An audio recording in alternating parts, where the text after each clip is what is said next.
ईद के कपड़े फिर भी दूर की बात है, जो आम रेगुलर जो बंदा ऑफिस जाने के लिए कपड़े ख़रीदता है वो अफोर्ड नहीं कर पा रहा। पहले होता था कि आखिरी दिनों पे जाके शॉपिंग कर लेते थे, कुछ सूट ले लिया, कुछ चप्पल ले ली। अब तो वो भी लोगों को नसीब होना बड़ा मुश्किल हो गया है। शायद मैं अगर बोलूँगा तो मुझे वो यूथिया का टैग लग जाएगा।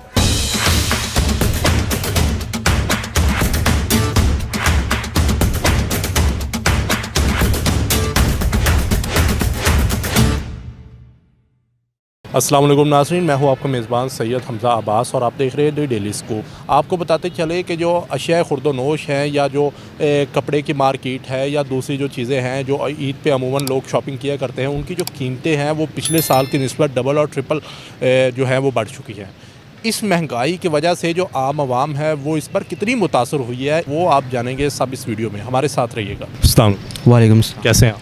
शुक्र अल्लाह का, आप सुनाएं। शुक्र अल्लाह का। अच्छा भाईजान, इस बार महंगाई की वजह से ईद कितनी मुतासर हुई है आपकी, क्या नज़र आ रहा है आपको? अगर आप पिछली ईदें देखें अपनी और इस साल की ईद देखें तो आपकी जो बाइंग पावर है, परचेजिंग पावर है, वो आपको कितनी कम होती नज़र आ?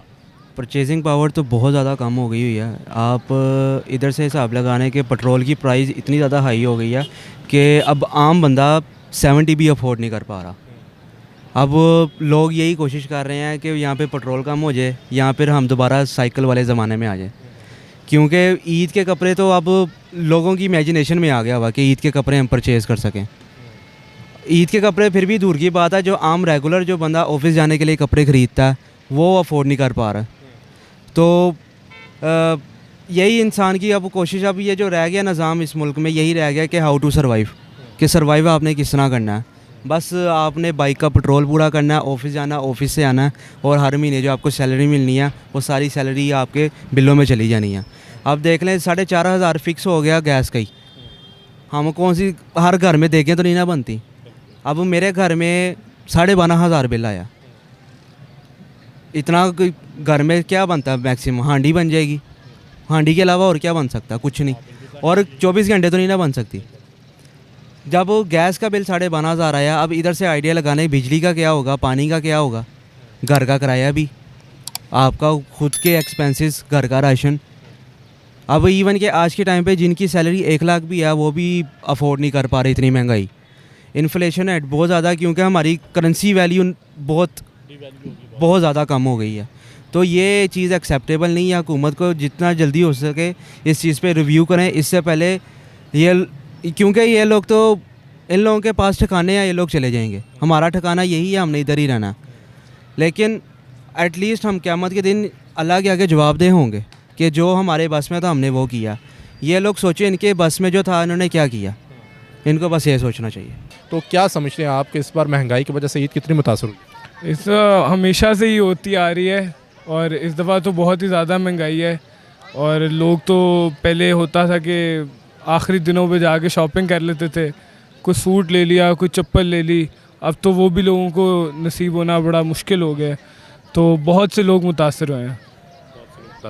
अच्छा, अगर मैं एक मिसाल आपको देता हूँ, मिसाल है कि अगर आप पिछली ईद पे 1,000 रुपया ख़र्च करते थे तो इस ईद पे महंगाई की वजह से क्या नज़र आ रहा है, कितने खर्च कर पाएंगे? ये एक मिसाल के तौर पे। असल में अगले आने वाली फ्यूचर का नहीं पता, तो मेरे ख्याल से तो लोग तो 200-300 तक खर्च करेंगे। बाकी कहेंगे कि ना हैं लोगों के पास, और जिनके पास हैं वो भी खर्च करने से कतरा रहे हैं कि हम ना खर्च करें।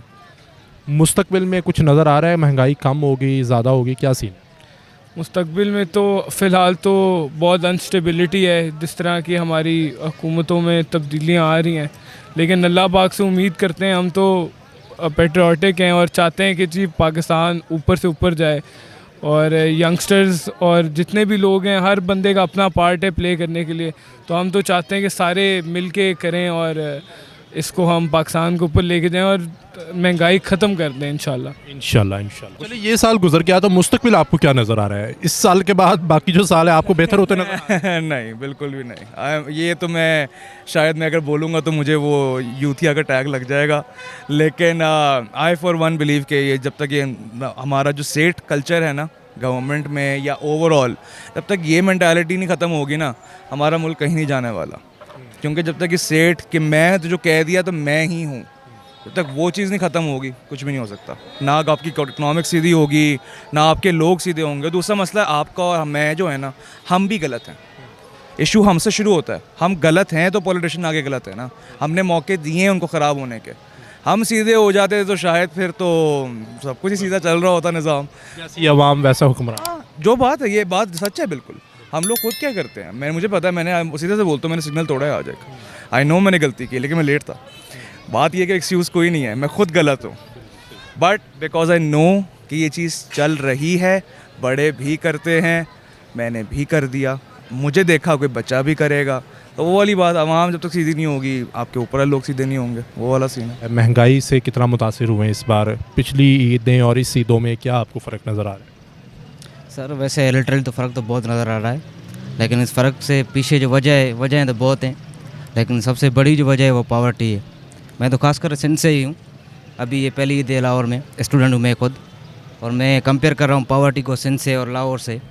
फिर भी यहीं पे जो डेवलप्ड बंदे हैं उनके पास सोर्स कम है, फिर भी वो जो है अपनी रिलायबिलिटी के लिए दूसरों पे डिपेंडेंट कम है एज़ कम्पेयर टू सिंध, क्योंकि पूरा ही हमारा कंट्री है। जो ओवरऑल देखा जाए तो ये गुर्बत बड़ी वजह है इस सारे डिफरेंस में।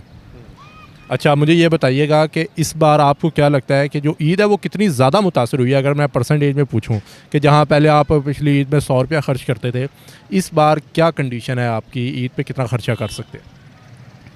सर एस्टिमेटली 50% से ज़्यादा ही होगा।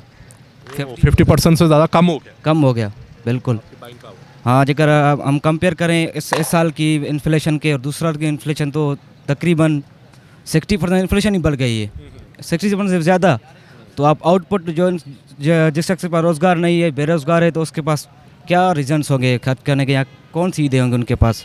जिनके पास खाने के लिए रोटी नहीं है, पहनने के लिए कपड़े नहीं है, वो उनकी क्या होती है? वो तो अपना कारोबार और अपना रिसोर्स ढूंढने में नहीं परेशान होंगे। खान साहब, मुझे ये बताइएगा, आपने पिछली ईदें भी देखी हैं माशाल्लाह, इस ईद में और पिछली ईदों में आपको सबसे बड़ा जो फ़र्क है वो क्या नज़र आ रहा है अपने लाइफस्टाइल को लेके, अपनी ख़रीदारियों को लेके? फ़र्क तो बहुत आया है। पहला बहुत सस्ता था, हर चीज़ पेट्रोल देखो, बस ये खाना पीने का देखो। अभी पहला एक आदमी के साथ 10 लाख था, उसके बाद सब कारोबार कर सकता था। अभी 10 लाख रुपये कुछ भी नहीं है। अभी लोग का अगर 100 लाख होगा तो उस कारोबार सही चलता है। अभी वैल्यू डॉलर के ऊपर बहुत नीचे हुआ है। अगर 10 लाख आदमी के पास होगा, 10 लाख रुपये कुछ भी नहीं है, क्या काम करे? कुछ भी काम नहीं कर सकता।